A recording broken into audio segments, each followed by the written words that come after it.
The Justin Robert Young podcast is brought to you, as always, by Stickers or DIAF. That is Stickers or DIAF.com. That is where you can get our famous $5 sticker pack. Head on over there right now. The current pack is all memes. So we got a dap boy holding the Diamond Club symbol, a meme face of me, why yes, I have many diamonds, the photo of Harambe, the Cincinnati Zoo doesn't want you to see, and a little Doge, such diamond. Wow, much club. Head on over there right now, stickers or DIAF.com. And if $5 is a little bit too rich for your blood, just get on over to bit.ly/stickers or DIAF, and you can sign up for our mailing list. Each week we give away one pack for free, and this week the winner is the one, the only, Brandon Shenz. You got some stickers on the way, so head on over there right now, as well as patreon.com/JuRY. That's where you can support this show directly. Listen, you get this show, you get the politics show for free, and you want to know what? We're looking. I'll tell you what. I think we might be ready to start offering some new things, some new ways that you guys can benefit from being a patron. So head on over there right now, patreon.com/JuRY.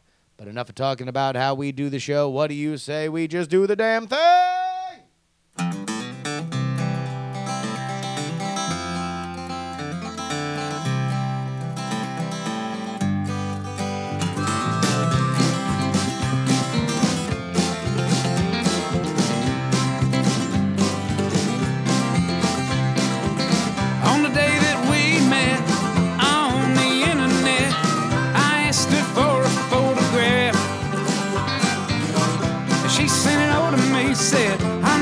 Ugly, and I said, girl, ugly ain't the half, look at you. Well, you got blue teeth and you only got 2 teeth, but I kinda like to see you smile. And it appears that over the years you've turned into a big old steaming pile. And she said, yeah, I know I ain't no supermodel. I said, you ain't a hand model, baby. Oh, but that's fine.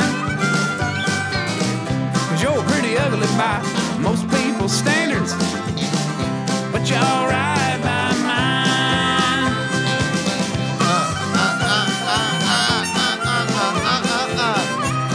Ladies and gentlemen, it's gonna be May, and we are live. Well, at least on DiamondClub.tv and Twitch.tv/Justin R. Young we are, but we are probably here for the most of you in podcast or YouTube form. Welcome, welcome, welcome, ladies and gentlemen. A big shout out. We like to do this periodically for the Possum Posse.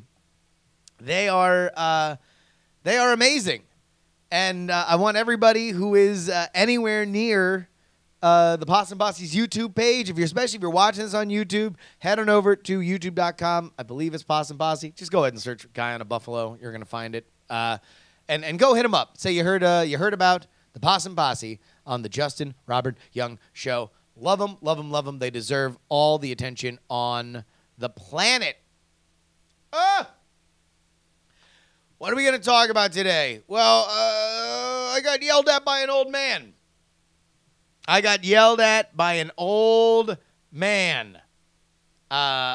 He was serious with me.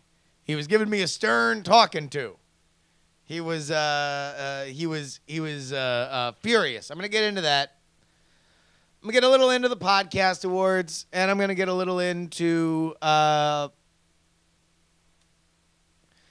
possibly the greatest hypothetical that I believe I've ever come up with. This is a hypothetical question that you could bring up at parties, social gatherings, school, the office, bar and bat mitzvahs, whatever you want, quinceañeras. You're just hanging around with a bunch of friends. This is a universal, thought-provoking, hypothetical question you can bring up. You and your mates at the bar, right? Maybe you're in Australia where cunts are mates and mates are cunts. So you're hanging out with your cunts at the bar. You can have a great time talking about this. I'm going to get into that in a little bit. But first I want to talk about why I got yelled at by an old man. Periodically, something happens. This entire incident was breakfast sandwich related. I have over the last, let's say, 6 months, tried to be a lot better about running every day that I can. And even if it's not running, sometimes it's walking around Lake Merritt. You can go and Google Lake Merritt. It's a lovely little lake here in the fine, windswept hamlet of Oakland, California. When I don't have breakfast sandwiches to eat in the morning, what I normally do is instead of taking the full loop around the lake and coming back to our neck of the woods, I go off on Lakeshore Avenue to go grab a bagel sandwich at Noah's Bagels.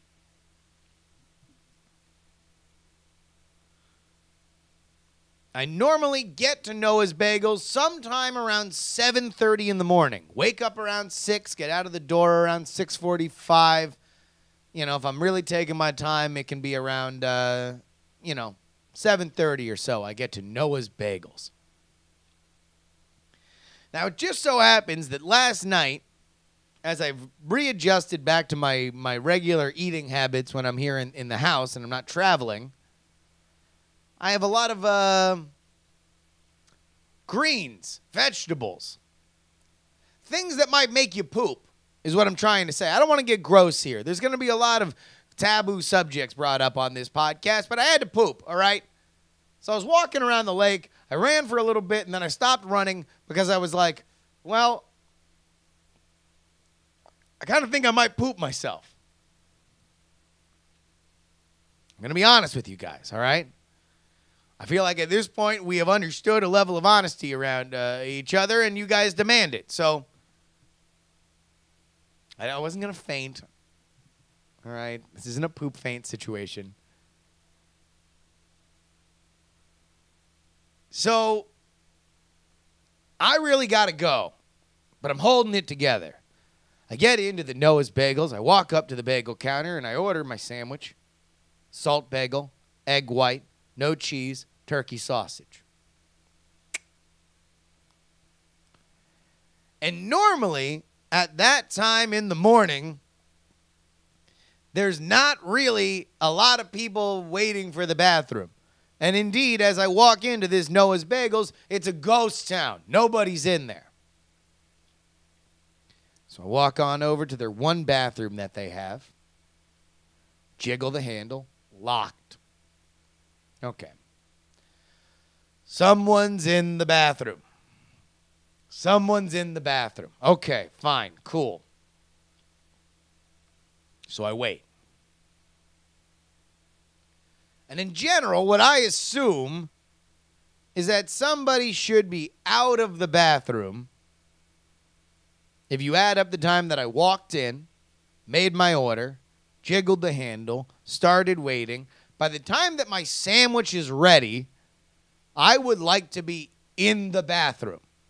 That seems to me to be a generally good time frame to want to be in there because, again, nature has indeed called my name. And I want to answer it with a number 2.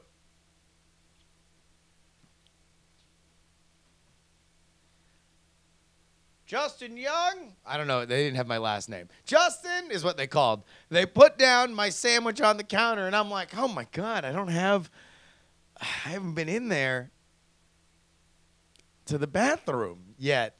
I really need to go. Jeremy Lundy points out very astutely, where does the sandwich go while you're in the bathroom? I don't want to have to answer that question. I want to leave that sandwich up there on the counter. I want to go do my business, wash my hands, come out, and then enjoy my sandwich. We're already uncomfortably close between pooping and eating, right? We just understand that that's going to have to happen. But like things need to go. Things need to go. It's also fairly early in the morning and nobody's in there. So for whatever reason, it pops up into my head that maybe this door is just locked. Maybe for whatever reason, it got locked by accident. So I want to do a little investigating. Right? People are saying use the ladies' room. There's only one bathroom, unisex. So I do a little investigating. I get up into the bathroom, up on that bathroom door, right? I'm gonna do a little Foley work here. Get this other mic here. I get up, right? And I knock on the door lightly.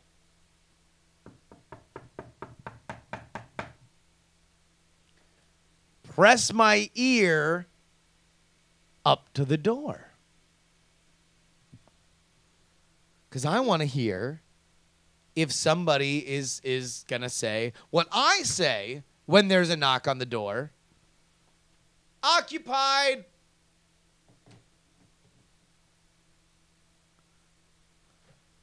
Put my ear to the door to hear whether or not there indeed is a stirring in that bathroom. Nothing. I don't hear anything, right? Dead silence. So I go ahead and I knock again.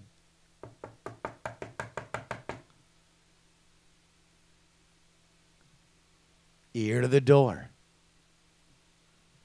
Nothing.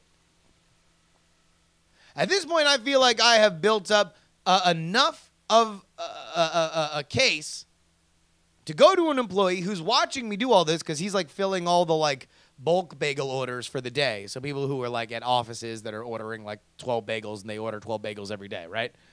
I'm like, hey, I just listened in there. I didn't hear anybody. I don't know if there's anybody in there. And he's like, actually, I did see somebody go in there earlier, so I'm pretty sure somebody's in there. And I'm like, okay. So I'm waiting.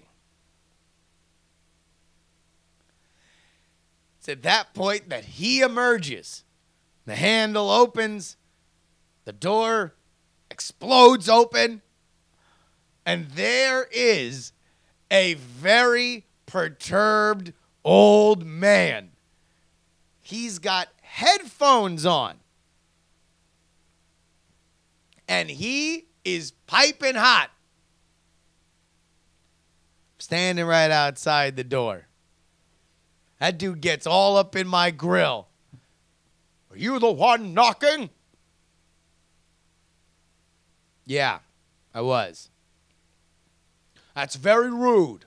That's very rude. I'm like, oh, I'm sorry, man. I do apologize. That is rude. I understand. But I didn't know that you were in there. That was very rude. So I tell him again, I'm sorry, sir. I didn't know. Yes, you did. At that point, I'm like, all right. All right. I'm not going to get into this with this old man at the Noah's Bagels on Lakeshore Boulevard in Oakland, California. Okay?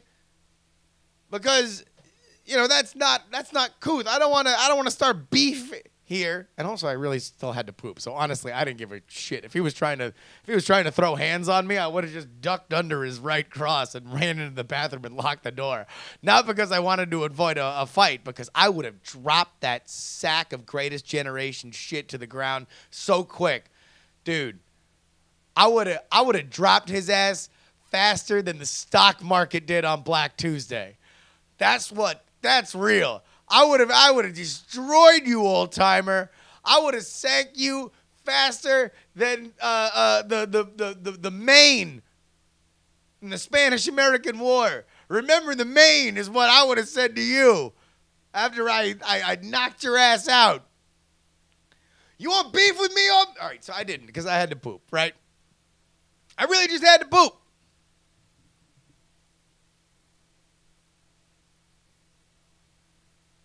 But I was half expecting that we were going to have a confrontation when I got out because he was looking for it. And also, he's an old man. He ain't got shit to do, right? Getting into it and dressing down the youngster, like that's going to be a highlight of his day. I also realized that I could just take the nickname the youngster because that's my last name. So if anybody wants to start calling me that, please do. But now I'm in my head and I'm like, oh man, am I really going to have to fight this old man? Am I really going to have, am I really going to have to get into it with this old man? Is there going to be a pull apart with the Noah's Bagel staff? Is he going to be waiting for me outside? You know, just like, you know, just shifting his white shoes nervously. Adjusting the radio frequency on his gigantic headphones that he was wearing. I should teach you some manners.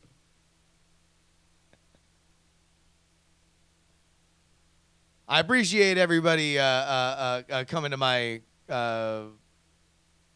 coming to my aid here. But here's my question.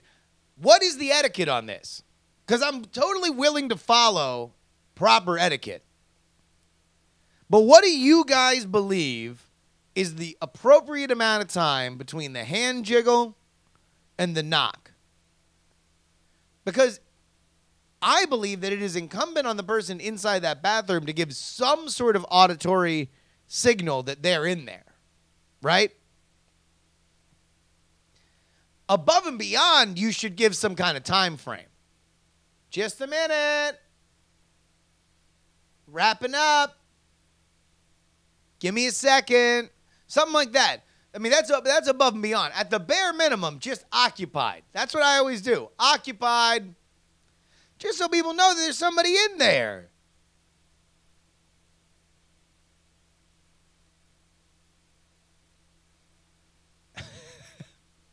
Here's the headline. Justin Robert Young, a local podcaster, was arrested today for abusing a World War II veteran in a bagel shop.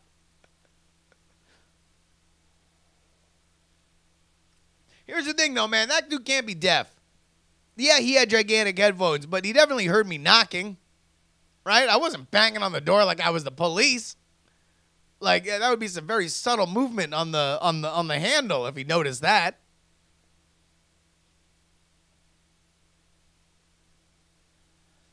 I just don't know. So what is it a minute? Should you count out a minute? Should you, when you're on the bowl in a public restroom, is it like if somebody's waiting, should you understand if there's one knock per minute? I feel like that's fair. That's fair. One knock per minute. Just so that person knows in there that there is some urgency to the situation. I mean, we're all just trying to make our way through this world. To cling to some kind of decency on this God forbidden rock, right? You know, we can't all just be like Victorian London, opening up our cheeks and just emptying our bowels on the street, right? We're trying to stick to a communal agreement to poop in designated places. I mean, unless like you're in the Mission or something in San Francisco. In that case, it's a goddamn free-for-all. But in general, we try to do this, and we should all be looking to help each other out. So yes, was it rude for me to knock on that door? Fine. But it's also a sensitive situation for me, man. I got a crock pot brewing, and this thing is ready to serve. All right. Let's talk about something else. And that is this, the Podcast Awards. I am holding up for those of you who are only listening on audio, my 2015 Podcast Award for Night Attack, for Best Mature Podcast. Yes, it's podcasts that, have a mature language. I won 2 Podcast Awards last year. For JuRY and politics. It's only 3 politics. we got into a bit of a kerfuffle with the organizers of the Podcast Awards, to the point where it was threatened that the Podcast Awards would never happen again. They did wound up happening again, and they have revealed their rules yesterday. Among the rules that they have debuted are a few that seem, to many, to be targeted to us. So I'm going to do my best to run down, for those of you who are not up on this, I'm going to do my best to run down exactly what the situation was last year. Last year, as the year before, when I won this award, a consortium, a group, as it were, of like-minded podcasters, I would say chief among them, myself, Brian Brushwood, Brian Ibbett, Scott Johnson, as well as others, Willie Dills, Jocelyn Moffat, Garrett Weinzierl, a lot of people who do a lot of podcasts that were all friendly with each other. A lot of the people that you'll see at the Nerdtacular convention. We decided that the way that we could win the podcast awards, which usually are dominated by gigantic podcasts, is if we pooled our fan base, and like a union or a newspaper, we just had a list of podcasts that you should vote for. So we had our own primary beforehand, where we internally decided who would make the slate and who wouldn't make the slate. It was all democratically done within our own organization. We then presented that slate to our own group. It was ratified. Those podcasts that made that slate were voted on or nominated. I think all but one or two of them made the list of official nominations for the Podcast Awards. And then we encouraged everybody, as the Podcast Awards had laid out, to vote every day. And to make that easier, some very talented people, up to and including T2T2, Sunbun, Mitsula, created, I think T2T2 made the actual web app, that you could click on a bookmark. It would bring you to the Podcast Awards site and would overlay what our recommended podcasts were. You still had to click the button. You still had to enter your email every day. You still had to hit send. But it guided you through what our recommendations were. Now, to do that, you still had to go to the site. You still had to download the bookmark. And you still had to go to the website. You still had to hit the bookmark every single day.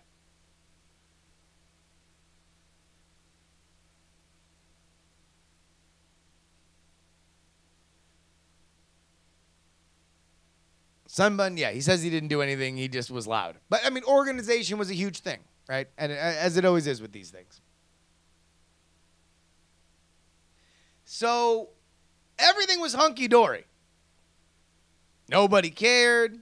Everything was good. And then the awards happened. Now, I wasn't even watching the awards because I was driving back up from Politicon at the time. So I'm on my way back from Pasadena to San Francisco and Oakland. And all of a sudden I hear that poop is going down. That the awards had been given out. And then all of a sudden people were upset that we had organized like that. Todd Cochran, the guy who runs the Podcast Awards, was very, very, very upset with it. He lashed out on Twitter. that this has been subverted by the Diamond Group. Now, this was, of course, met with tremendous laughter, as no one has ever called us the Diamond Group before. The general gathering of our community is, of course, the Diamond Club. So Diamond Group became something that was very, very funny to us.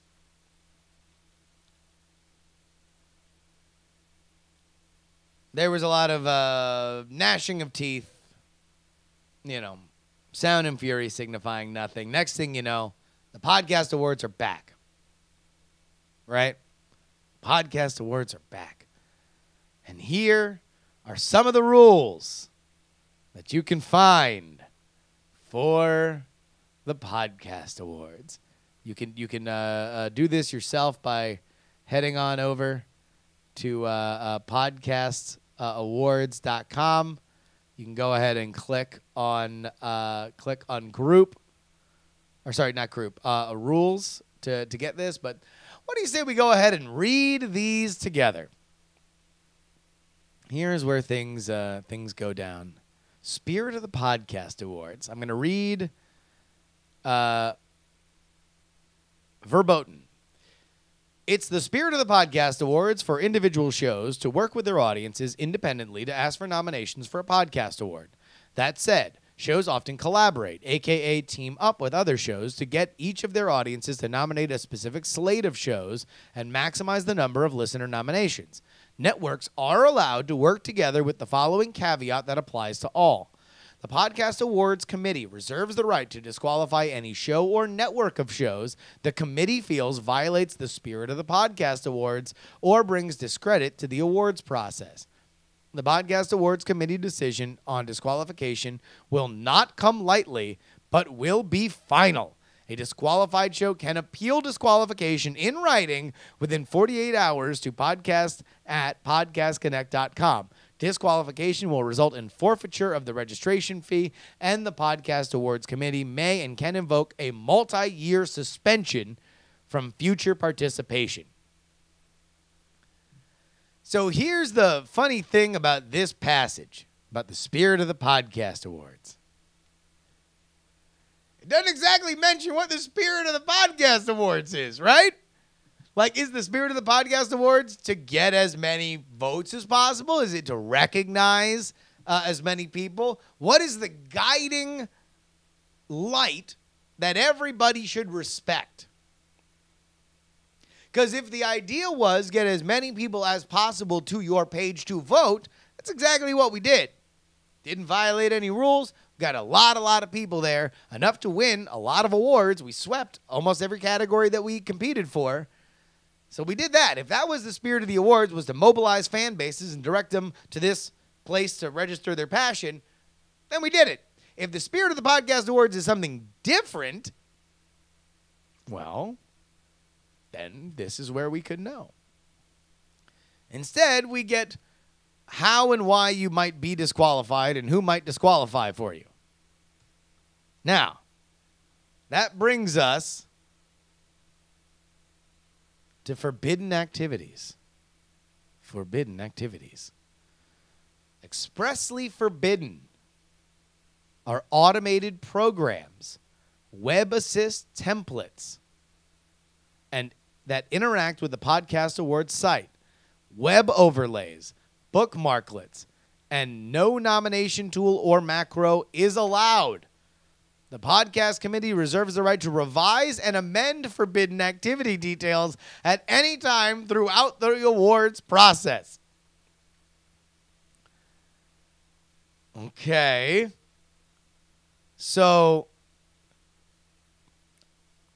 I'm going to go ahead and take a guess that web overlays, bookmarklets, nomination tools, or macros is probably directed toward us, right? Would that be safe to say? Would it be safe to say that that got put in there because we made them put it there? Like that's kind of directed toward us? A little bit? Huh? Probably. And also, if there's any other bright ideas we have, just so you know, that can be disqualified. That could be disqualified too. Allowed activity. This is good. All right. So what is allowed? Podcasters can and should provide instructions in their shows or their sites instructing their audience on how to register and nominate their podcast. Huh.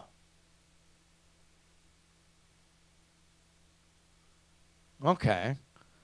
So we can say, go vote. Can we say, vote for these certain shows? Can we say, go to another website and then open up the Podcast Awards website next to the website where we have a list? I don't know. Who knows? That could be deemed by the committee to be forbidden activity.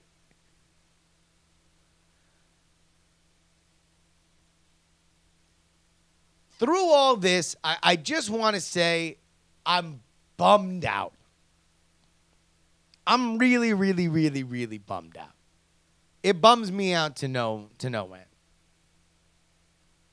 Because when I was a younger man, when I was young in this podcasting game, and I've said this before, I listened to the Fantasy Focus Football Podcast, hosted at that point by Matthew Berry, Nate Ravitz, Pod Vader, Stefania Bell. Loved it. I love that podcast more than I loved fantasy football. Crappy at fantasy football. Very, very, very enjoyable podcast. Another daily podcast, tremendous reach thanks to ESPN.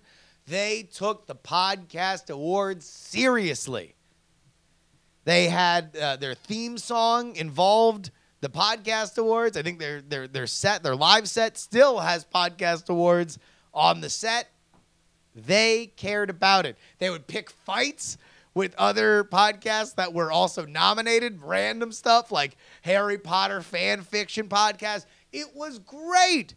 It sounded like so much fun. And when I was doing Magic podcasts that were listened to by 11 people, I thought to myself, man, that would be great. I would love to be on a show that had the kind of clout that this show has. Big shout out, fellow Syracuse alum, Matthew Berry. That man's a hustler. I love him. And I wanted to pattern my behavior on him, specifically when it came to the Podcast Awards. So when we were in a situation where we had not only show, but multiple shows for which we could pool our audience and maybe make a little bit of a splash, I was excited to do it. Because here is my guess that if you were to put on God view on the universe, and you were to say, looking down from heaven and using your omniscient powers, say, I want to gather up the 100 people on the planet who care the most about the Podcast Awards. It would be Todd Cochran, the dude who runs it, and 99 people from Diamond Club and Frog Pants. Like, we're on the same team. We're not so different, you and I. And so it bums me out that we can't meet in the middle somewhere. That there can't be some kind of way where, like, we can organize our people. Maybe we win. Maybe we lose. Maybe we reach out to other folks who we know. I mean, you know, we got Anthony Carboni and Jeff Canada super hyped about it last year. And then they were left with a real sour taste in their mouth. Jeff Canada has a bunch of shows on the 5x5 network. They're very popular. I'm sure they would love to be involved on a bigger level. They got a bigger audience than us, I think. They would probably organize their fans in the same way that we did. We'd probably never win another podcast award. But that's the idea. The idea is to get more people involved, legitimize the podcast award. Because guess what? As soon as you have one of these things, it is incumbent upon you to legitimize the award as much as possible because it makes you seem more impressive. And that's what we wanted to do. That's what we still want to do.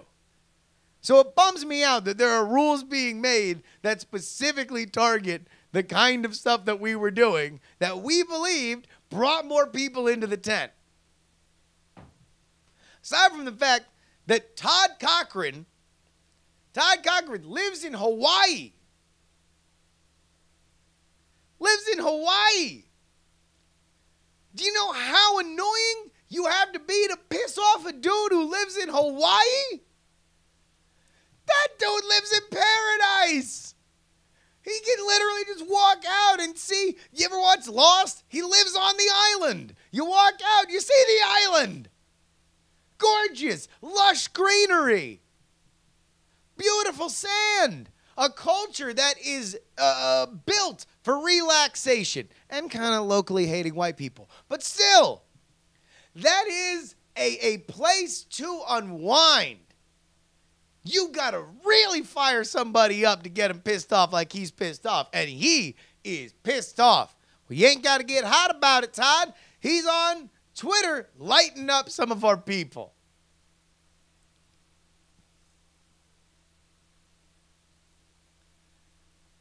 And that pisses me off. I don't want to piss off a dude who lives in Hawaii. That's not a good look for us. That's not awesome. I don't take any pride or pleasure in that. That sucks. Dude should be enjoying his day. And here we are running around pissing him off. Anyway, I'm sure there'll be a little bit more in the podcast awards. Nominations start, I believe, today. Yeah, 2017 registration is May 1st to May 31st. Nomination period opens July 1st. So, I don't know. Do you guys think I should register? Should I register JuRY? Should I register politics? I'm going to leave it up to y'all. Email me, justinrobertyoung@gmail.com. Just email me. I'm curious to see your points of view on it.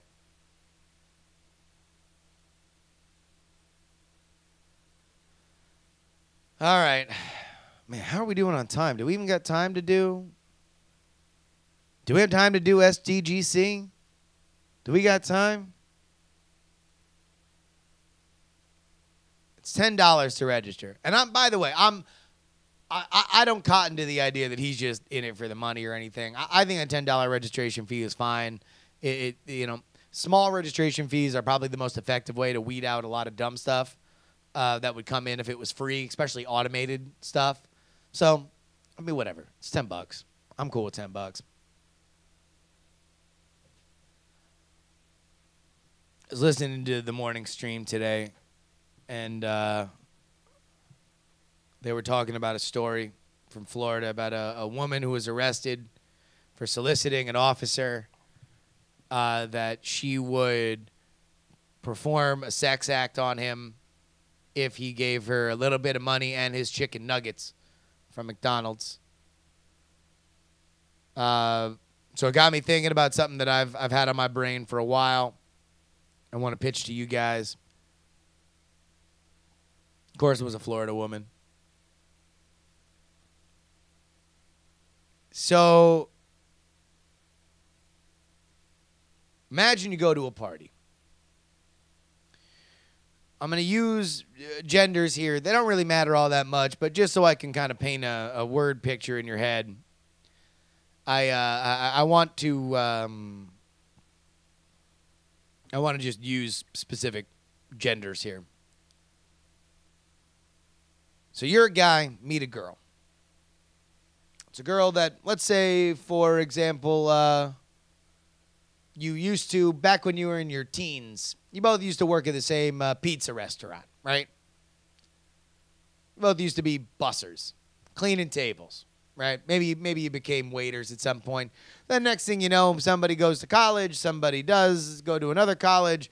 you lose touch, right? Next thing you know, you're back, you're catching up, you're having a great time. You forget how much you enjoyed that other person's company. So you're throwing a few back, you're talking. Next thing you know, this girl tells you a story. Now, hold on to your butts for a second, because this is where this hypothetical situation is going to require you guys to understand the idea that there's a multiverse. So this is where our shared universe ends, and it's going to split into two different parallel timelines.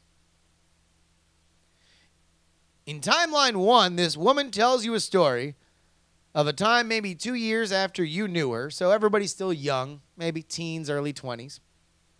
Let's say it's a college situation. And it's a fun story, a hilarious story. Late night, everyone's had a few. She reveals that, she'd really like to buy a video game console.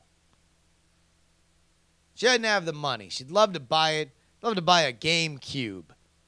But she doesn't have the cash for it. But she's really excited. She would love to play the GameCube. She ain't got no cash for it. Next thing you know, another guy who's at the party says, well, guess what? I actually happen to have the cash on me right now, and I will give it to you if you trade me that money for a sex act. Specifically, an S-ing of a D.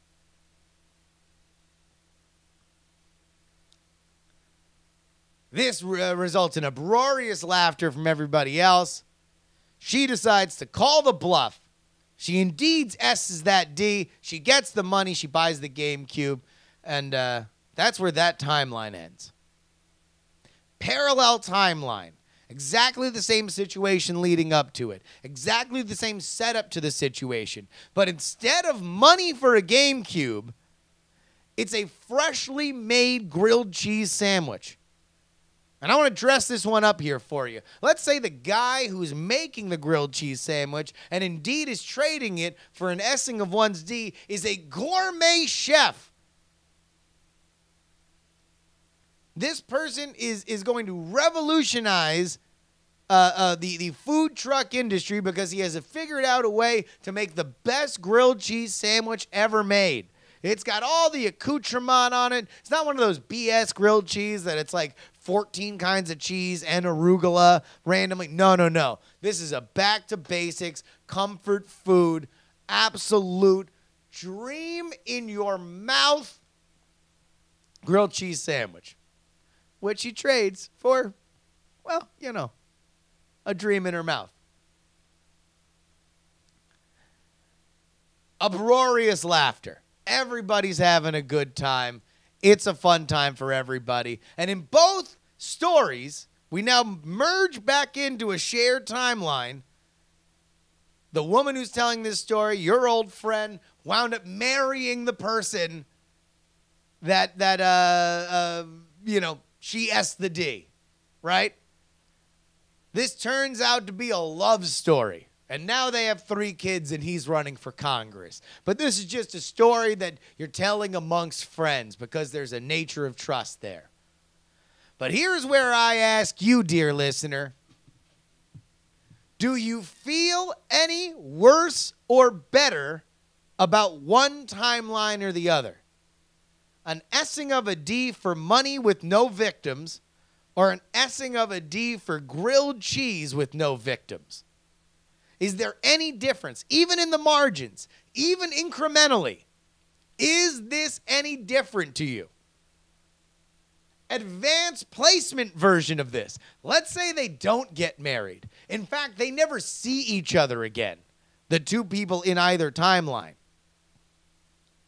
This is just no victims, SD for money, SD for GC. They never see each other again, but everybody feels good about the transaction. Do you feel any worse or better about either timeline? Do you look down on her any more for doing one timeline than the other?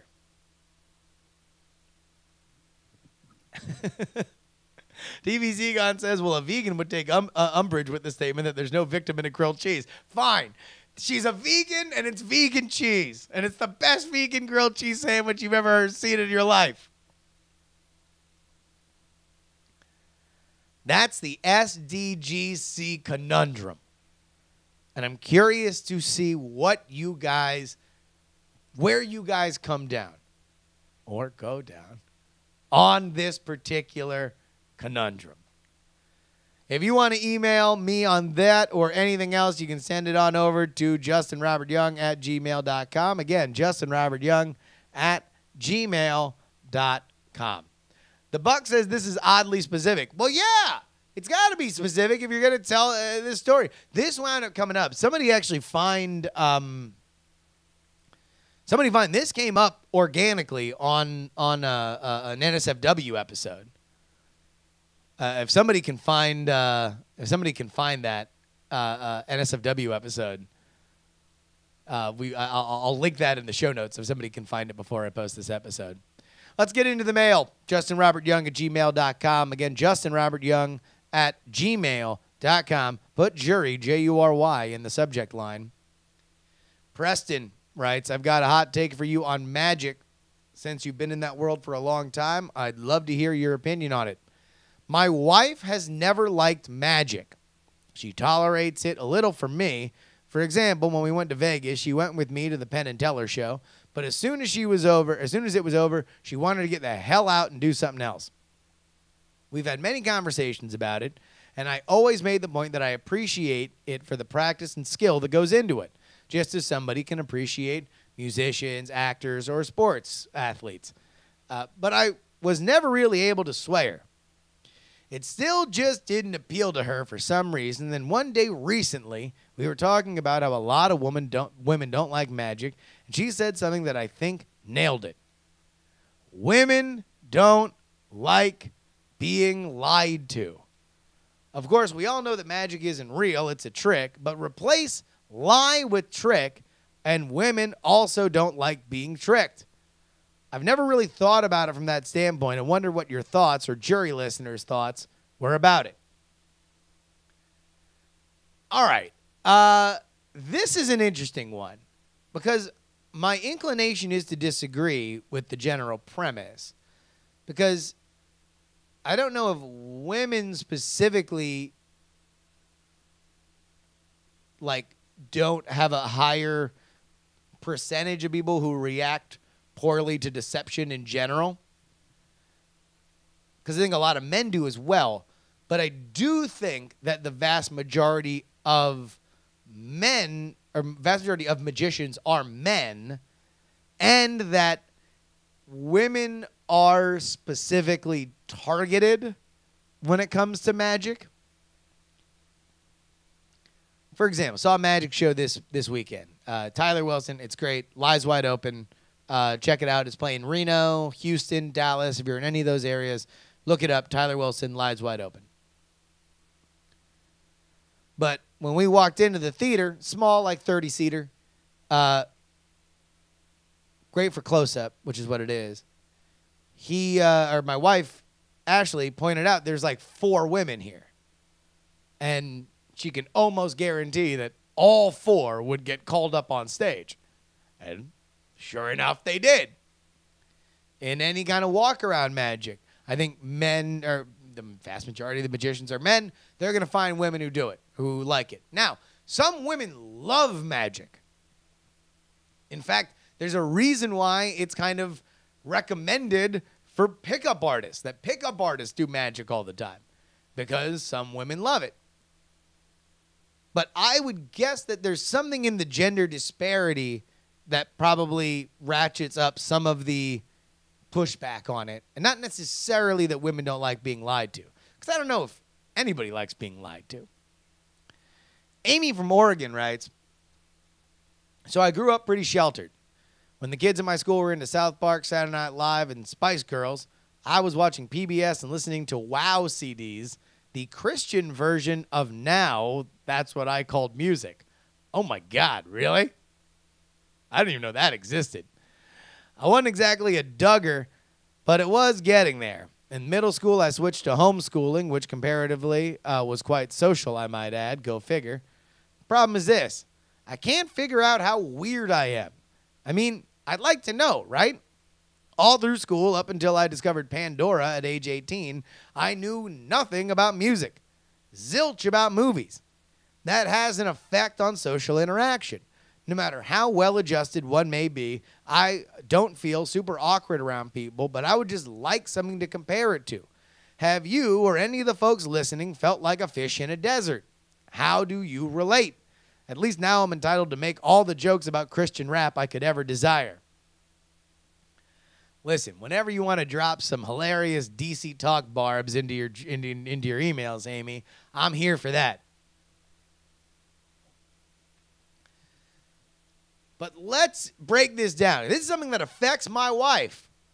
My wife, I think even now, is just kind of starting to enjoy watching movies and TV shows more. Not because she doesn't like movies and TV shows, but because, and I'm talking out of school here, so she'll probably hate me, but I'm gonna say she is frustrated and avoids conversations about pop culture because she hasn't seen as much stuff and has a hard time remembering names of people and places and movies. So it manifests in her avoiding these conversations. Now, this is something that I will admit I don't have a lot of experience on because I've been obsessed with pop culture ever since I can remember. It's the reason why I got onto the internet. The internet used to be the place where people talked about movies and I could watch movie trailers because I loved movies and movie trailers. That's how I get into fandom. Everything, it was AIM and Ain't It Cool News. That was the internet for me. Probably at its earliest stage, it was the MTV site on AOL.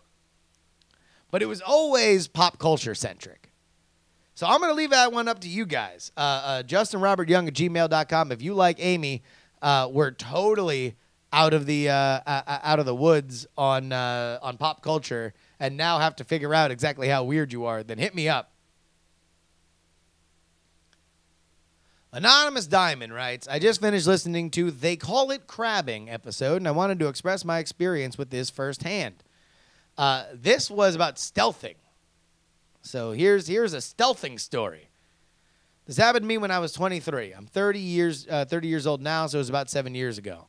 At the time, I doubt it was actually referred to as stealthing or whatever. It happened with an abusive ex of mine.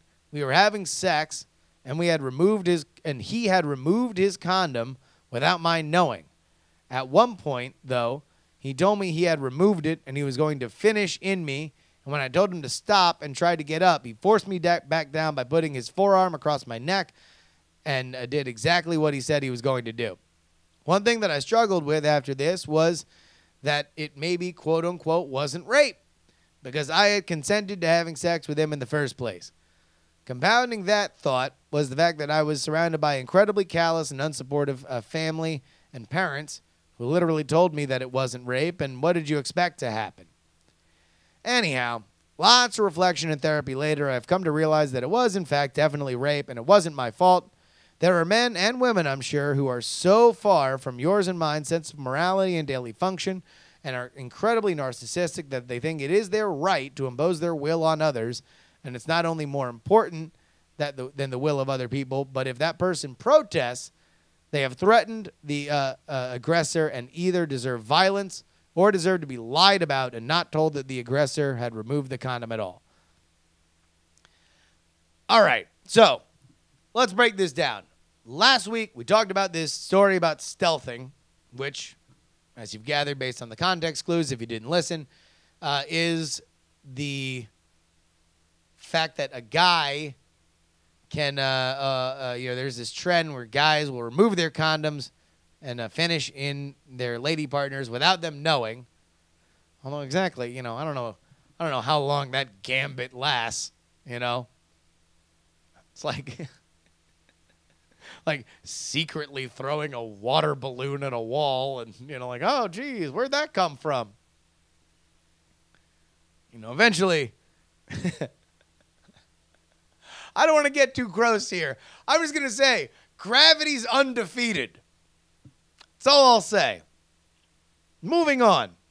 My point in the episode last week was that, hell, you know, there's a lot of stories that bubble up in the news, and I'm not saying that it never happens. I'm saying that it may not be happening at the level that we perceive it because it's being written about in a trend story. So, this is rape, in my opinion. Doesn't matter when in the act of a sexual congress, when somebody says, no, I don't want to do a thing. If you continue to do a thing, it's bad news Brown.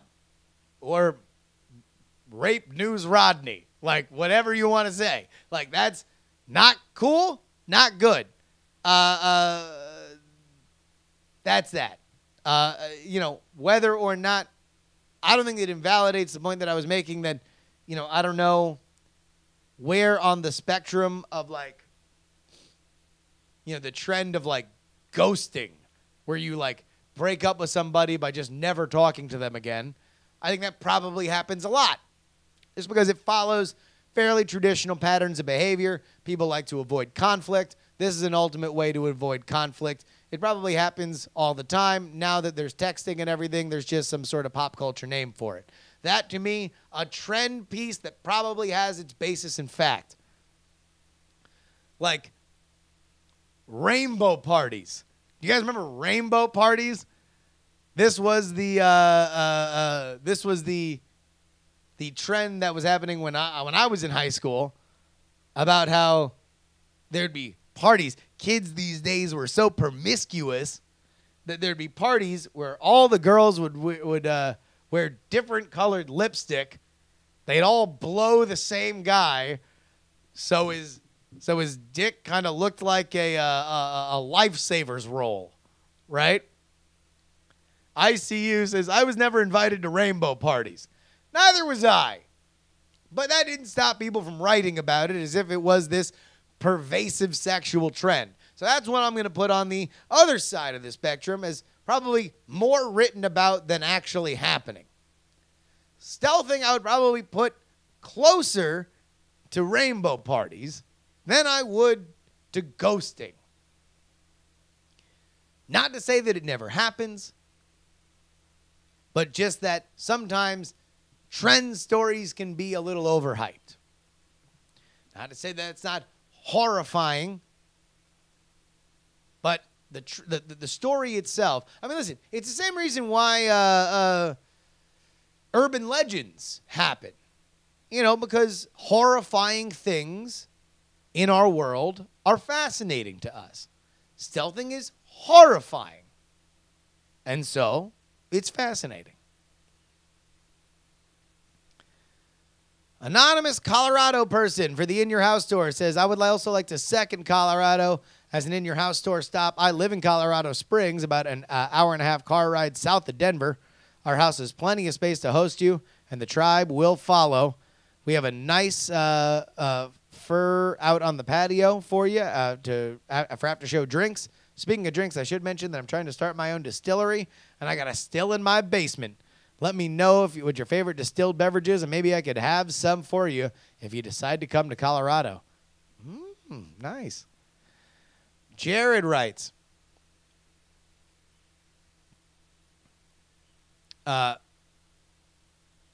hints for a long-distance relationship. My girlfriend has been visiting, but we both know that when she goes back to NYC, it'll be harder, and I just want some easy tools to use to keep it going till she can afford to fully move in. All right. I was in a long-distance relationship for 3 years. Here's my number one. Don't be in a long-distance relationship. If you can, here is the bare minimum. You need to spend 1 weekend a month together. If you cannot do that, then it's going to be very hard, next to impossible. If you are in a situation where that is all you have and you, for whatever reason, are dumb like me and you want to stick through to it, FaceTime, huge. FaceTime, gigantic. Absolutely huge. But no matter what, whether or not you're seeing each other or you're not seeing each other, the big key with a long-distance relationship is having a mutually understood goal that ends the long-distance part. Almost every conversation you should have should at one point either touch on or outright break down and work toward whatever resolves the long-distance relationship part. That is a flame in the distance that you guys can both work towards to eventually get to. That's my advice. If you're not doing that, it will probably not work. The likelihood that you will survive a long-distance relationship is infinitesimal. It's, for all intents and purposes, downright impossible for you to survive it. And furthermore, it won't even just be a breakup. It's going to be an ugly breakup because somebody's going to bang somebody else. That's a fact. In fact, I'll tell you what. Here's a great thing. Date somebody while you're both banging other people. That's a great way to hustle up and get to living each other in the same place. And Mark writes, question was, when did I break up with my first significant other, or did she break up with me? Well, in my case, I married her after we had only known each other for 16 months. It's now a year later, and definitely the best decision of my life. Mark, nobody likes a braggart.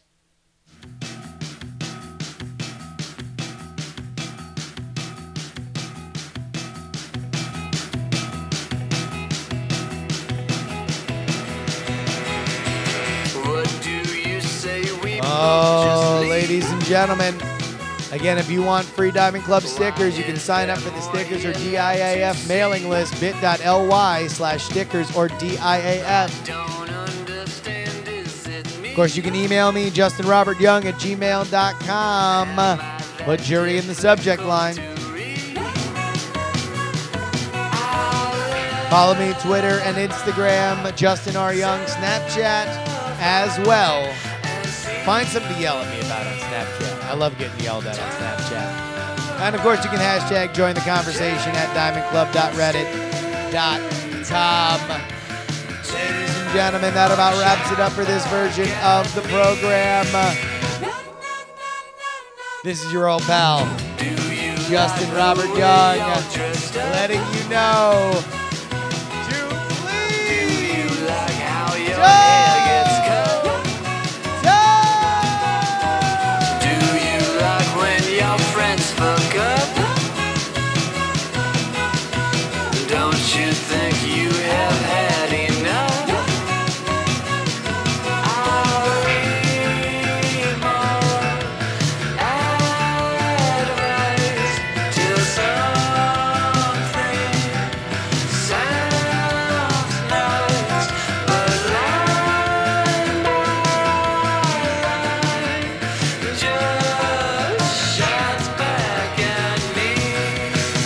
Diamond Club hopes you have enjoyed this program.